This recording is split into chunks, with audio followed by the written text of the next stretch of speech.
पहलगाम में हुए आतंकी हमले के विरोध में क्षत्रिय युवा एकता राजस्थान ने सैंपो चौराहे पर कड़ा विरोध प्रदर्शन किया। संगठन के कार्यकर्ताओं ने लगभग आधे घंटे तक चौराहे को जाम कर दिया और पाकिस्तान और आतंकवादियों के पुतले जलाकर अपना आक्रोश व्यक्त किया।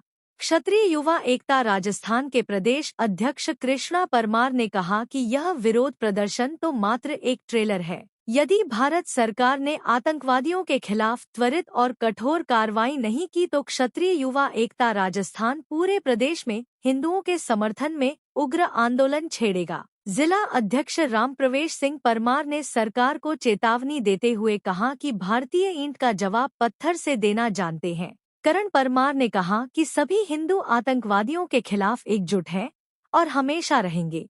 युवाओं ने हिंदुओं से हिंदू व्यापारियों से ही सामान खरीदने का आह्वान किया। जम्मू कश्मीर के पहलगाम में आतंकवादियों द्वारा कायराना हमले में 2 दर्जन से अधिक लोगों की मौत को लेकर लोगों में आक्रोश है। कायराना हमले को लेकर राजाखेड़ा कस्बे में कैंडल मार्च निकाल उन्हें श्रद्धांजलि दी गई। बड़ी संख्या में युवाओं ने एसडीएम ऑफिस के पास इकट्ठा होकर मुख्य बाजार होते हुए गांधी चबूतरे तक मार्च निकाला और 2 मिनट का मौन रखकर हमले में मारे गए लोगों के लिए प्रार्थना की। हमले को लेकर गुस्साए युवाओं ने गुनहगारों और आतंकवादी संगठनों के खिलाफ सरकार से कड़ी कार्रवाई किए जाने की मांग की। युवाओं ने कहा कि अब समय आ गया है कि इंसानियत के दुश्मन इन आतंकवादी संगठनों के खिलाफ कड़ी से कड़ी कार्रवाई कर उन्हें मुंहतोड़ जवाब दिया जाए, जिससे भविष्य में इस प्रकार की घटना की पुनरावृत्ति न हो। सैंपो थाना क्षेत्र के जसवंतपुरा गांव में गुरुवार दोपहर के समय चिलचिलाती धूप के बीच एक झोपड़ी में आग लग गई। आग लगने से झोपड़ी के अंदर बंधी 4 बकरी तथा उनके 2 बच्चे आग में जलने से उनकी मौत हो गई है। इस बीच झोपड़ी में रखे चारपाई, कपड़े और कुछ बर्तन भी जलकर पूरी तरह राख हो गए हैं। घटना की सूचना पाकर मौके पर पहुंचे एएसआई अजय सिंह ने घटना का जायजा लिया है। पुलिस को मौके पर मृत हालत में सभी 6 बकरियां जमीन पर पड़ी मिली है। वहीं झोपड़ी में रखा सामान पूरी तरह झोपड़ी सहित खाक मिला है। बताया गया है कि पीड़ित मुकेश जाट गांव से बाहर नहर के सहारे खेत में झोपड़ी डालकर बकरी पालन करता था। दोपहर के समय वह खेतों पर बनी झोपड़ी से गांव की ओर चला गया, तभी झोपड़ी में आग लगने से बकरी सहित झोपड़ी में रखा सभी सामान जलकर पूरी तरह खाक हो गया। लोगों ने पीड़ित व्यक्ति को प्रशासन से उचित मुआवजा दिलाए जाने की मांग की है। पहलगाम में हुए आतंकी हमले के विरोध में मुस्लिम समाज ने पहाड़ वाले बाबा पर श्रद्धांजलि सभा का आयोजन किया गया, जिसमें महिला पुरुष ने आतंकी हमले में मारे गए निर्दोष लोगों की आत्मा की शांति और उनके परिवार को इस असीम दुख को सहन करने की शक्ति प्रदान करने की अल्लाह से फरियाद की।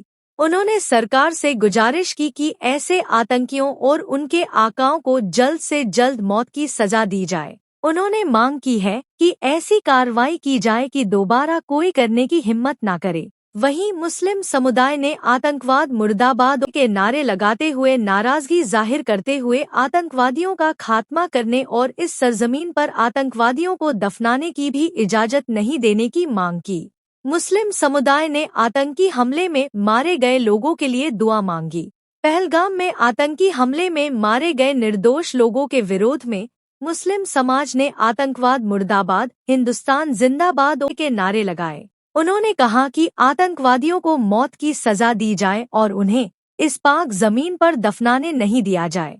इससे पूर्व जो लोग इस हमले मारे गए हैं उनके लिए दुआ मांगी और उनके परिजनों को इस दुख की घड़ी में सब्र अता फरमाने की दुआ मांगी।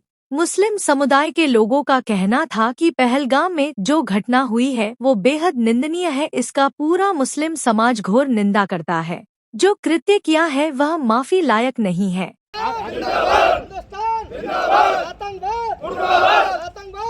हमारे देश में जो इतनी बड़ी घटना हुई, जो शैतानियत दरिंदगी का जो तस्वीर दिखाई गई, पहलगाम कश्मीर का जो इलाका है वहाँ जो आतंकवादियों ने जो हमला किया है वो इंसानियत पे हमला किया है। वहाँ इंसानियत शर्मसार हो जाती है और ख़ास तौर से मुसलमान जो हिंदुस्तान का है वो इसकी पूरी तरह से मजम्मत करता है, मुखालफत करता है।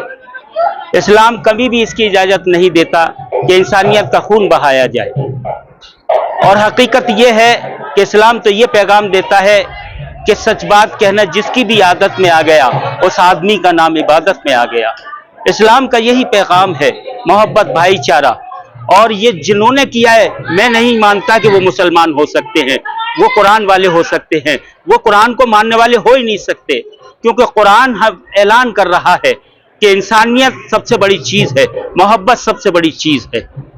तो मैं इसकी गुजारिश करता हूं, खासतौर से अगर इस आतंकवाद के अंदर पाकिस्तान शामिल है या चीन शामिल है या हिंदुस्तान की कोई तंजीम शामिल है, उसको सख्त से सख्त सजा दी जाए, और ऐसी सजा दी जाए जिससे उसकी पीढ़ियां उसको याद रखें और उसको हमेशा ये याद किया जाए कि हमेशा कि इस दरिंदगी की सजा क्या होती है। मैंने तो बहुत पहले, मैं आप सब जानते हैं कि मैं एक शायर हूं और शायरी के जरिए पैगाम देता हूं। तो मैंने बहुत पहले गीत लिखा था, और गीत ये था कि हम हिंदुस्तान से अपने मोहब्बत जो रखते हैं, और इस तरह से रखते हैं कि मेरे दिल की धड़कन है ये, मेरे बदन की जान है। मेरे दिल की धड़कन है ये, मेरे बदन की जान है। मुझको अपनी जान से ज्यादा प्यारा हिंदुस्तान है, मुझको अपनी जान से ज्यादा प्यारा हिंदुस्तान है। चुन चुन के अल्फाज प्यार के इसका मैं सिंगार करूं, इसकी मिट्टी ऐसे चूमूं जैसे मां को प्यार करूं। प्यार इबादत, प्यार ही पूजा, गीता और कुरान है। मुझको अपनी जान से ज्यादा प्यारा हिंदुस्तान। जम्मू कश्मीर के पहलगांव में जो वैसियाना देखा गया, पूरे देश ने देखा। ऐसे दरिंदों को, ये किसी मजहब के नहीं हो सकते, ये किसी धर्म के नहीं हो सकते, बल्कि इस्लाम के अंदर तो ये बात तक कही गई है कि एक निर्दोष की हत्या पूरी इंसानियत की हत्या है। अब आप सोचिएगा कि जब इस्लाम ये बनाता है तो ये हम लोगों में से हो ही नहीं सकते। ये इस्लाम तो क्या, मुस्लिम तो क्या, ये इंसान भी नहीं है। और पूरा देश ऐसे लोगों की, ऐसे जानवरों की मजम्मत करता है, और पूरी आवाम, पूरे देश के लोग देश के प्रधानमंत्री जी से अपील करते हैं, निवेदन करते हैं कि ऐसे लोगों को ना तो इन सरजमी पर इनको दफनाया जाए, बल्कि ऐसी इबरत इनके पूरे परिवार को, इन जानवरों के परिवारों को दी जाए, इनके अड्डों को दी जाए, जिससे कि ऐसे लोगों ने, जिन्होंने अपने लोगों को खोया है, उनको, उनकी आत्मा को शांति मिल सके। और यही पूरा देश प्रधानमंत्री जी से अपील करना चाहता है। पहाड़ वाले दरगाह पर जो 22 तारीख को दर्दनाक जो घटना हुई है, आतंकवादियों द्वारा जो कृत्य किया गया है, जो मृतक शहीद हुए हैं, उनकी आत्म शांति के लिए यहाँ हाजिर हुए हैं। हम साथ के साथ सभी लोग एक राय होकर ये भी प्रधानमंत्री से मांग करते हैं कि जो आतंकवादी हैं जिन्होंने इस घटना को अंजाम दिया है, उनके खिलाफ सख्त से सख्त कार्रवाई की जाए। कार्रवाई क्या की जाए, बल्कि जल्द से जल्द उनको मौत की सजा दी जाए, और मरने के बाद उनको इस सरजमीन पर दफन होने का भी अधिकार नहीं है, इसलिए उनको इस सरजमीन पर दफनाया भी नहीं जाए। यही हमारी मांग है, और सारे लोग इस हादसे से बहुत ज़्यादा गमज़दा हैं। 22 अप्रैल को जो पहलगाम में एक कायराना आतंकवादी हरकत की है हिंदुस्तान के अंदर, और एक निर्दोष मासूम लोगों का जो कत्लेआम किया है, जिसमें करीब 28 लोग हिंदुस्तानी मारे गए हैं, उसकी मजम्मत करने के लिए, उसकी खिलाफत करने के लिए, उसकी निंदा करने के लिए यहाँ धौलपुर के तमाम मुस्लिम समाज के लोग इकट्ठे हुए हैं, और उसमें काफ़ी महिलाएं भी शामिल हैं। और उस सभी जो ऐसा बुरा काम किया है, ऐसा फसाद किया है, कत्लेआम किया है, उसकी हम सभी लोग निंदा करते हैं, खिलाफत करते हैं, और हुकूमत से गुजारिश करते हैं कि ऐसा कत्ल करने वाले, ऐसे बेरहम आतंकवादी लोगों को तुरंत गिरफ्तार करें, उनको कत्ल की सज़ा दे। इसके अलावा उनकी और कोई सज़ा नहीं है, और ऐसे लोगों को हिंदुस्तान की ज़मीन पर दफन होने का भी कोई हक नहीं है जो ऐसे कत्ल करने वाले हों। क्योंकि आतंकवाद किसी समाज में हो सकता है, किसी धर्म में हो सकता है, किसी जाति में हो सकता है, इंसानियत से बड़ी कोई जाति नहीं है।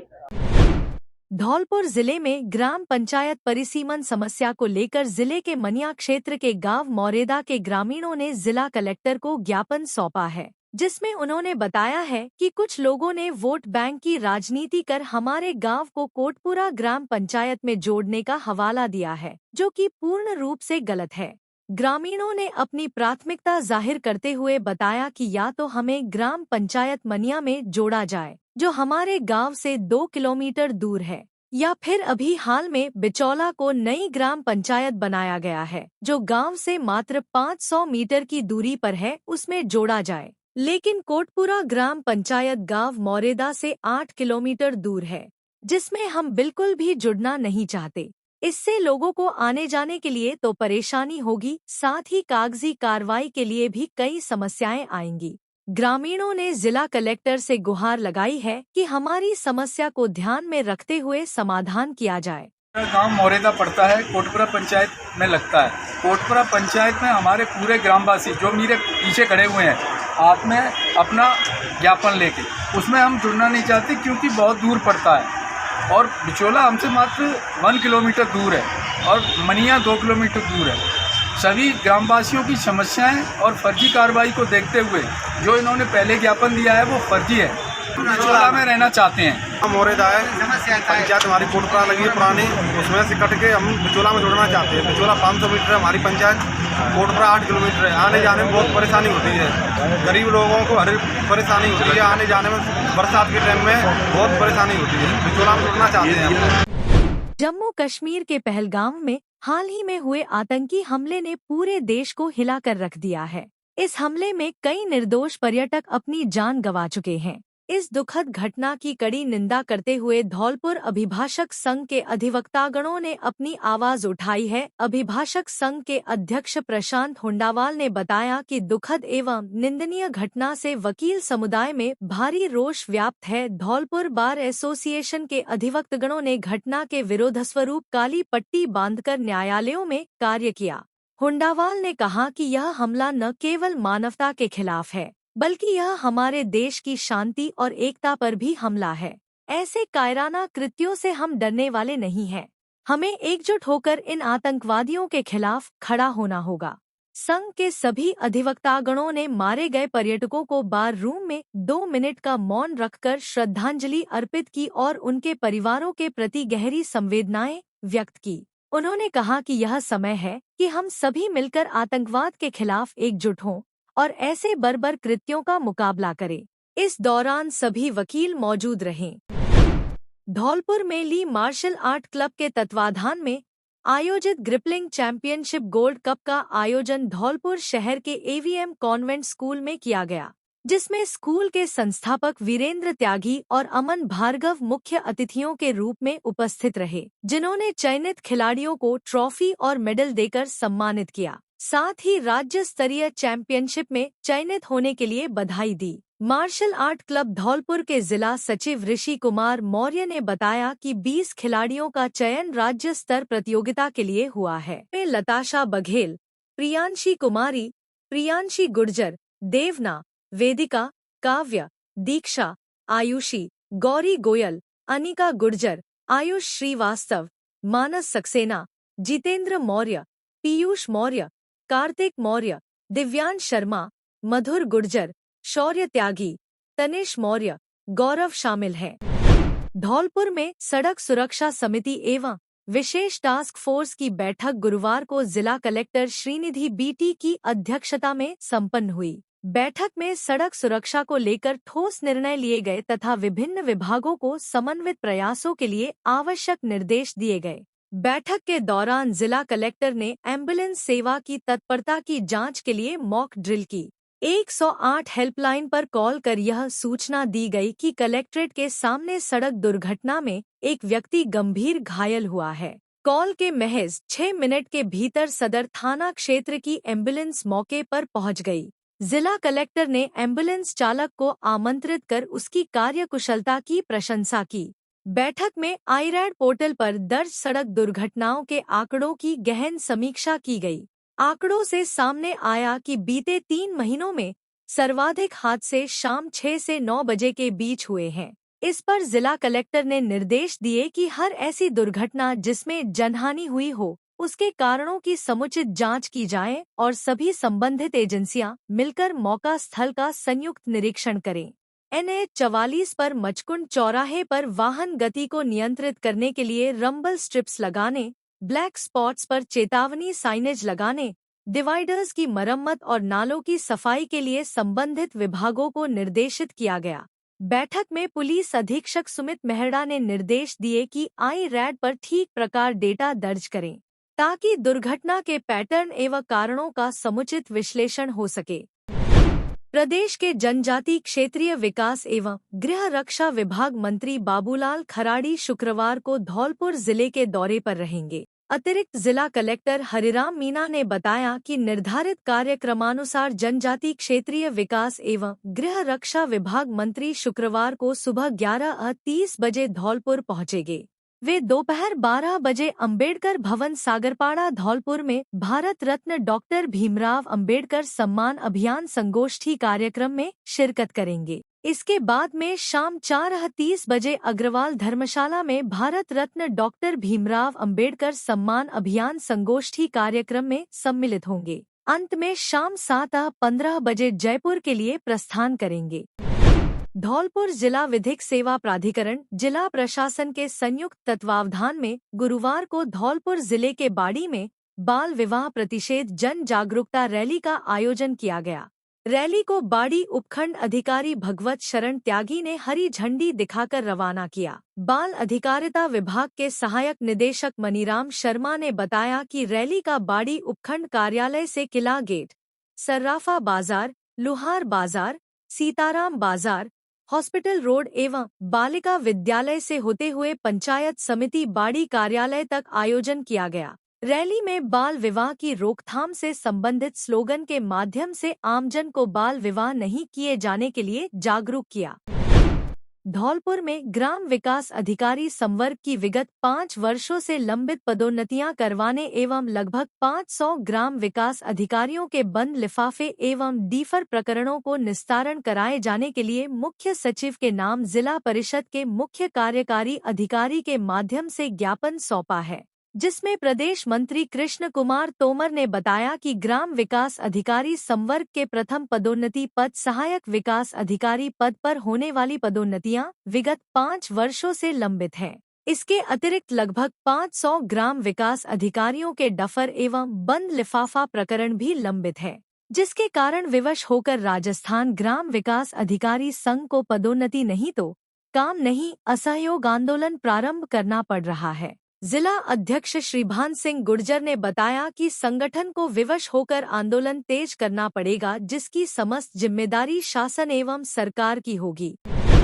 धौलपुर जिले के फतेहपुर जाटव बस्ती पचगांव की 2 दर्जन महिलाओं ने एकत्रित होकर जिला कलेक्टर को ज्ञापन सौंपा है, जिसमें उन्होंने बताया है कि नाला टूट जाने से नाले का गंदा पानी व कीचड़ रास्ते में भर गया है। गांव में शमशान की जमीन व रास्ते की जमीन को काटकर आसपास के खेत वालों ने अतिक्रमण कर रखा है।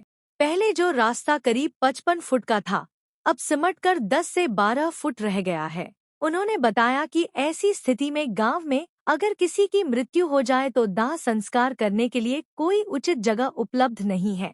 मामले को लेकर पूर्व में भी महिलाओं ने अधिकारियों को अवगत कराया है, लेकिन कोई समाधान नहीं हुआ। धौलपुर जिले के मनिया क्षेत्र के गांव देवगढ़ में गुरुवार को क्रिकेट टूर्नामेंट का शुभारंभ किया गया, जिसका उद्घाटन मुख्य अतिथि पंचायत समिति धौलपुर के प्रधान प्रतिनिधि नागेश प्रधान ने किया।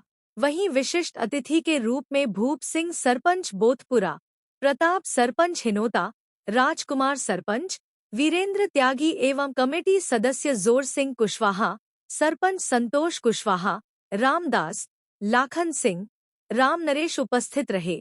इस दौरान प्रधान प्रतिनिधि नागेश कुशवाहा ने कहा कि सभी खिलाड़ी भाईचारे की भावना से खेलें। उद्घाटन का पहला मैच मोजा का नगला और शीशे का नगला की टीम के बीच हुआ, जिसमें शीशेन का नगला की जीत हुई। धौलपुर शहर के कोतवाली थाना क्षेत्र के मचकुंड रोड पर एक 35 वर्षीय युवक का शव संदिग्ध परिस्थितियों में मिला। पुलिस ने शव को कब्जे में लेकर जिला अस्पताल धौलपुर की मोर्चरी में भिजवा दिया है। मृतक की पहचान देवेंद्र शर्मा पुत्र वासुदेव शर्मा निवासी पचगांव के रूप में हुई है। देवेंद्र के भाई नरेंद्र शर्मा ने बताया कि 2 दिन पहले उसने देवेंद्र को जिला अस्पताल धौलपुर में भर्ती कराया था, लेकिन गुरुवार सुबह वह अस्पताल से बिना बताए कहीं चला गया। कोतवाली पुलिस की ओर से सूचना मिली कि देवेंद्र का शव मिला ग्राउंड के पास मचकुंड रोड पर मिला है। शव का पोस्टमार्टम शुक्रवार को परिजनों की उपस्थिति में कराया जाएगा। धौलपुर जिले की अग्रवाल महासमिति की विशेष बैठक का आयोजन बाड़ी स्थित अग्रसेन विद्यापीठ विद्यालय में किया गया। बैठक में किन्नर समाज द्वारा दिए जाने वाले शगुन की न्यूनतम और अधिकतम राशि तय की गई। निर्णय अनुसार लड़के की शादी पर किन्नर शगुन की न्यूनतम राशि 2100 रुपये और अधिकतम 5100 रुपये होगी, जबकि बच्चे के जन्म पर न्यूनतम 1100 रुपये और अधिकतम 3100 राशि निर्धारित की गई है। इस निर्णय पर जिले की 11 इकाइयों के अध्यक्ष, मंत्री, वरिष्ठ पदाधिकारी एवं समाज के अन्य प्रतिनिधियों की सर्वसम्मति रही। साथ ही यह भी तय किया गया कि यदि किसी को किन्नर समाज की ओर से कोई समस्या उत्पन्न होती है तो समाज के पदाधिकारी तुरंत हस्तक्षेप कर समाधान सुनिश्चित करेंगे। बाड़ी शहर के बसेड़ी रोड पर निधारा गांव की पुलिया के पास सड़क हादसा हुआ है। दुर्घटना में एक तेज गति बाइक ने सड़क किनारे खड़ी बुजुर्ग महिला को टक्कर मारी है, जिसमें उसकी मौके पर मौत हो गई। बुजुर्ग महिला की मौत के बाद बाइक चालक बाइक को मौके पर ही छोड़कर भाग गया। घटना के बाद आसपास के लोगों के सहयोग से अचेत हुई बुजुर्ग महिला को बाड़ी अस्पताल लाया गया, जहां चिकित्सकों ने उसे मृत घोषित कर दिया। अस्पताल में मौजूद भीमसेन पुत्र सुल्लो उर्फ सुल्तान कोली निवासी गांव मीरपुर ग्राम पंचायत निधारा ने बताया कि वह अपनी भाभी बबीता और मां रामबेटी के साथ गांव से पैदल चलकर निधारा मोड़ पर आए थे, जहां से उन्हें बाड़ी बाजार में सामान खरीदने जाना था। सभी लोग मोड़ पर खड़े होकर किसी वाहन का इंतजार कर रहे थे। इस दौरान बसेड़ी की ओर से आई एक तेज गति बाइक ने सड़क किनारे खड़ी उनकी 65 वर्षीय बुजुर्ग मां रामबेटी पत्नी स्वर्गीय सुल्लो उर्फ सुल्तान को टक्कर मार दी। दुर्घटना में उनकी मां काफी दूर तक घिसटती चली गई। बाइक भी सड़क पर गिर गई। जब उन्होंने अपनी मां को उठाया तो वह खून से लटपथ थी और अचेत हो गई। इस दौरान बाइक चालक मौके से गायब हो गया। बाड़ी अस्पताल में मौजूद चिकित्सक ने उन्हें मृत घोषित कर दिया। पुलिस ने पोस्टमार्टम कराकर शव को परिजनों को सौंप दिया है और मामले में विधिक कार्रवाई शुरू कर दी है। बाड़ी उपखंड के सुनीपुर गांव पर बस से उतरने के दौरान एक 6 वर्षीय मासूम को बाइक सवार ने कुचल दिया। घटना में घायल बालक को लेकर परिजन बाड़ी अस्पताल पहुंचे, जहां प्राथमिक उपचार के बाद हालत गंभीर होने पर जिला अस्पताल धौलपुर रेफर किया है। जानकारी के अनुसार उपखंड के सदर थाना क्षेत्र के गांव सुनीपुर निवासी 6 वर्षीय मासूम आदित्य पुत्र पप्पू आज सुबह अपने माता पिता के साथ बाड़ी आया था। बाजार से सामान खरीदने के बाद यह लोग बस से वापस अपने गांव लौट रहे थे। जैसे ही आदित्य, उसका पिता पप्पू और मां बस से उतरे, आदित्य को तेज गति बाइक ने कुचल दिया। घटना के बाद लहूलुहान आदित्य को परिजन ग्रामीण लोगों के सहयोग से बाड़ी अस्पताल लेकर आए, जहां चिकित्सकों ने प्राथमिक उपचार के बाद उसकी हालत गंभीर होने पर जिला अस्पताल धौलपुर रेफर किया है। घटना के बाद मौके से बाइक चालक फरार बताया गया है। बाड़ी शहर में भीषण गर्मी के प्रकोप से जहां आमजन परेशान है, वहीं बिजली के झूलते और जर्जर तार लगातार बिजली सप्लाई को बाधित कर रहे हैं। ऐसे में लगातार गर्मी के बढ़ने से तार टूटने की घटनाएं बढ़ रही है। बुधवार की रात करीब 9 बजे शहर के किला गेट के पास स्थित कोटपाड़ा मोहल्ले में सुनार गली के पास बिजली के तारों में आग लग गई, जिसके बाद यह तार टूटकर जमीन पर आ गिरे।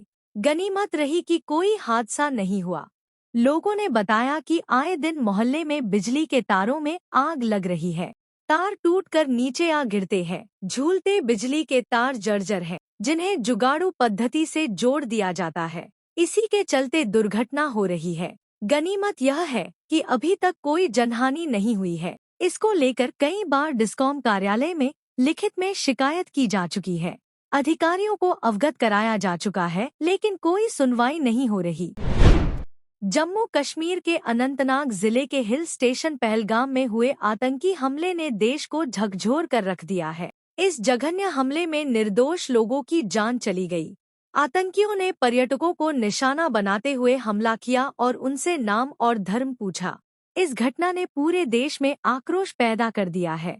धौलपुर में महिला कांग्रेस ने इस बर्बर हमले की कड़ी निंदा की है। धौलपुर शहर की चूरामन बगिया कायस्थपाड़ा की महिलाओं ने मोमबत्ती जलाकर हमले में मारे गए लोगों को श्रद्धांजलि अर्पित की। प्रदेश महासचिव महिला कांग्रेस लीना शर्मा ने मृतकों की आत्मा की शांति के लिए प्रार्थना की और शोक संतप्त परिवारों को इस दुख को सहन करने की शक्ति प्रदान करने की ईश्वर से कामना की। इस मौके पर रेणु, नंदिनी, ओमवती, गौरी, उर्मिला, दीप्ति समेत अन्य महिलाएं मौजूद रही।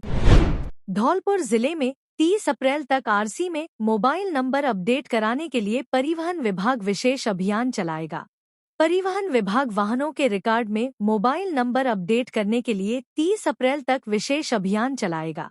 जिला परिवहन अधिकारी गौरव यादव ने बताया कि इस अभियान के अंतर्गत जिला परिवहन कार्यालय धौलपुर में पंजीकृत वाहनों के वाहन स्वामी कार्यालय में आकर मोबाइल नंबर अपडेट करवा सकते हैं। साथ ही जो वाहन स्वामी कार्यालय में नहीं आ सकते उन वाहन स्वामियों के लिए वाहन सिटीजन पोर्टल पर भी मोबाइल नंबर अपडेट कराने की सुविधा विभाग द्वारा उपलब्ध कराई गई है। वाहन स्वामी घर पर बैठे ही आधार कार्ड के जरिए मोबाइल नंबर अपडेट कर सकते हैं। राज्य सरकार का पुराने रिकॉर्ड में मोबाइल नंबर अपडेट करने पर विशेष जोर है। एक बार रिकॉर्ड में वाहन स्वामी का मोबाइल नंबर अपडेट हो जाएगा, जो कि सुरक्षा के दृष्टिकोण से महत्वपूर्ण होगा। साथ ही वाहन स्वामी को आरसी से संबंधित समस्त सेवाएं कैशलेस रूप से प्राप्त हो जाएगी एवं वाहन के चालान एवं अन्य जानकारी घर बैठे ही मोबाइल नंबर पर OTP लेकर प्राप्त की जा सकेगी।